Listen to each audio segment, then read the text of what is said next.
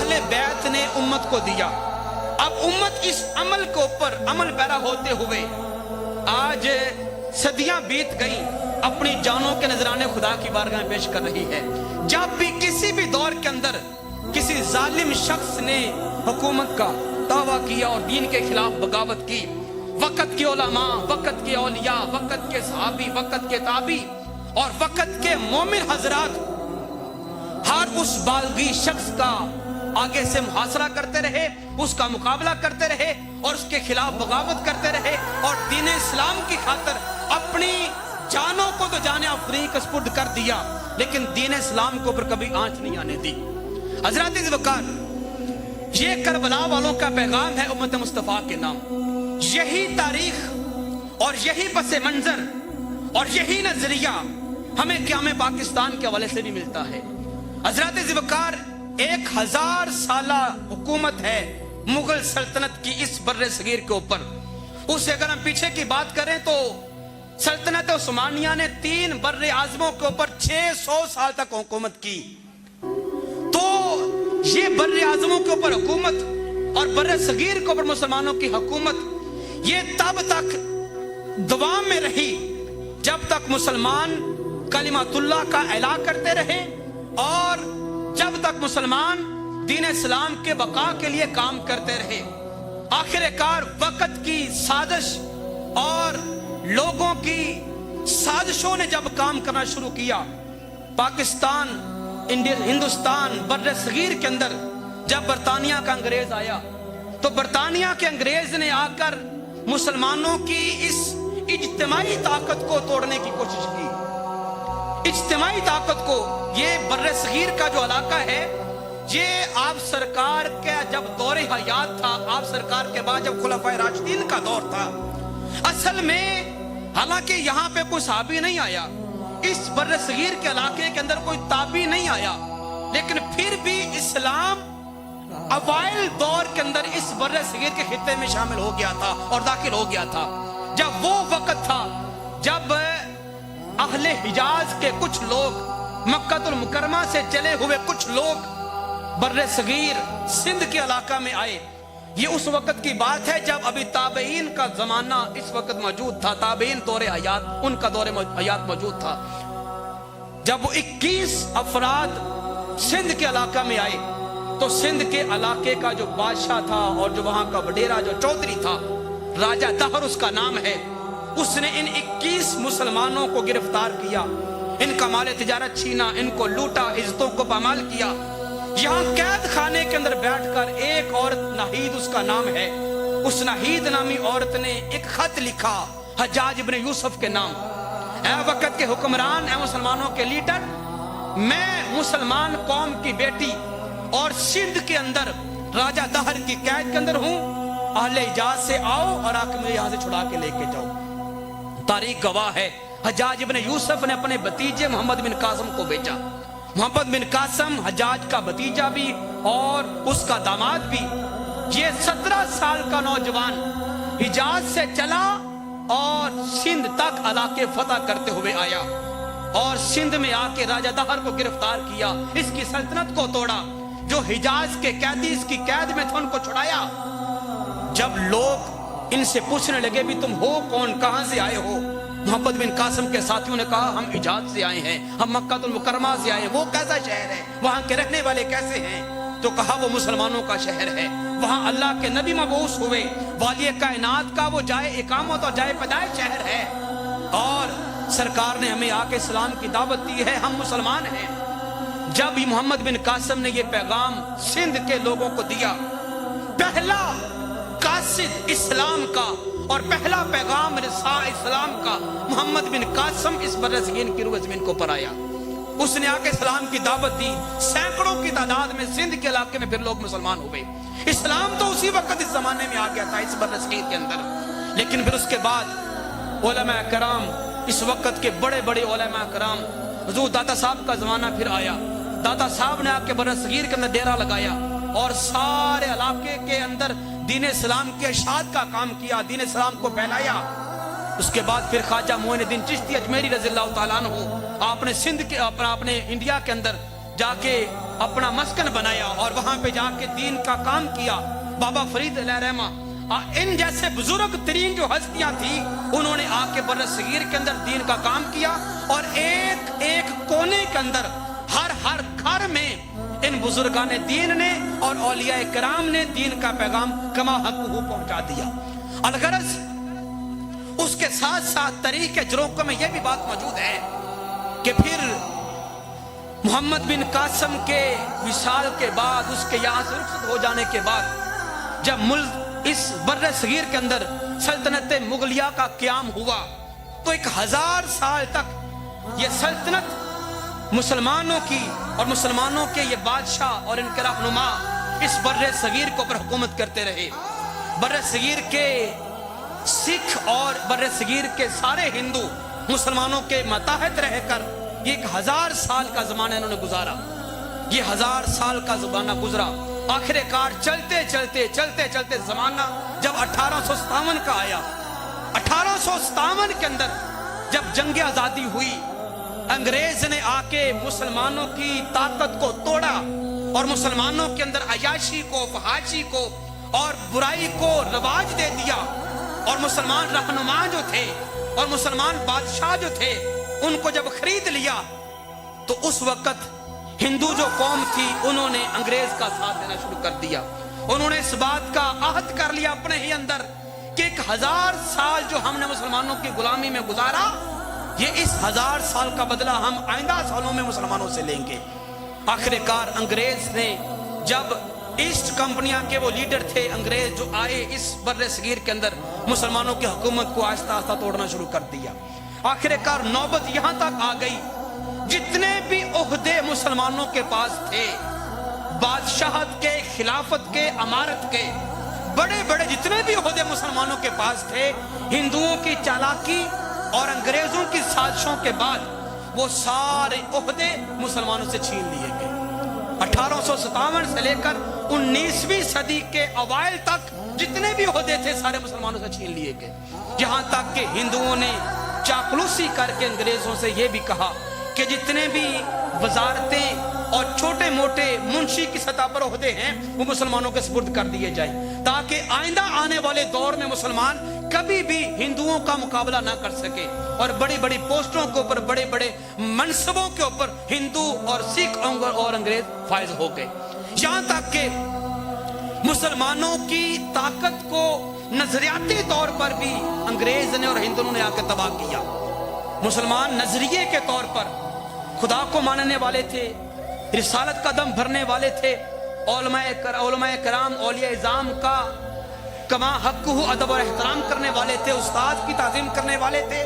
نظریاتی طور پر جو مسلمان مضبوط تھے ہندوؤں نے اور انگریزوں نے سازشیں کر کے ان کے نظریات کو بھی تبدیل کیا اور ان کو نظریاتی طور پر کمزور کیا. انہوں نے بڑے بڑے جو گدی نشین حضرات تھے جو واقع ہی اللہ کے ولی تھے بر صغیر کے اندر ان کا قتل کروایا. علماء کرام کو سولی کا لٹکایا گیا. 1857 سے لے کر 19ویں صدی کے اوائل تک کا بلکہ 47 تک کا جو زمانہ ہے یہ پوری صدی کا تقریباً زمانہ. اس کی تاریخ پڑھ کے دیکھیں کالے پانی کی جیل کے اندر کتنے ہزاروں کی تعداد میں علماء کرام کو پھانسی دی گئی اور بر صغیر کے ہر ایک شہر کے ہر ایک چوک کے اندر علماء کرام کی اور اولیاء کرام کی ان کی لاشوں کو لٹکایا گیا, ان کو درختوں کے ساتھ پھانسی دی گئی. مہینہ بھر تک ان کی لاشوں کو نیچے اتارا نہیں گیا, ان کو عبرت کا نشان بنایا گیا. کیوں کہ یہ بر صغیر کے اندر نعرہ مستانہ لگاتے ہیں, لا الہ الا اللہ کی یہ صدا لگانے والے افراد ہیں. الغرض یہ پوری صدی کا زمانہ مسلمانوں نے زوال کے اندر گزارا. وقت گزرتا جا رہا ہے, مسلمان دن بہ دن پستی کی طرف جا رہے ہیں. ایسے دور کے اندر خالق کائنات نے پھر ایک مرد کلندر بھیجا جس کو لوگ اقبال کے نام سے جانتے ہیں, علامہ محمد اقبال علیہ رحمہ. آپ نے جب زمانے والوں کو بر صغیر کے لوگوں کو ہندو کی انگریز کی چکی کے اندر پستے ہوئے دیکھا, آپ نے اپنی شاعری کے ذریعے سے, آپ نے اپنے پیغام کے ذریعے سے مسلمانوں کی وہ جو کھوئی ہوئی طاقت تھی, ان کی عقیدت کی, محبت کی جو اندرونی طاقت تھی, ایمان کی طاقت, اس کو آ کے دوبارہ اپنے کلام کے ذریعے سے جگایا. اور جب مسلمانوں میں یہ لہر دوڑی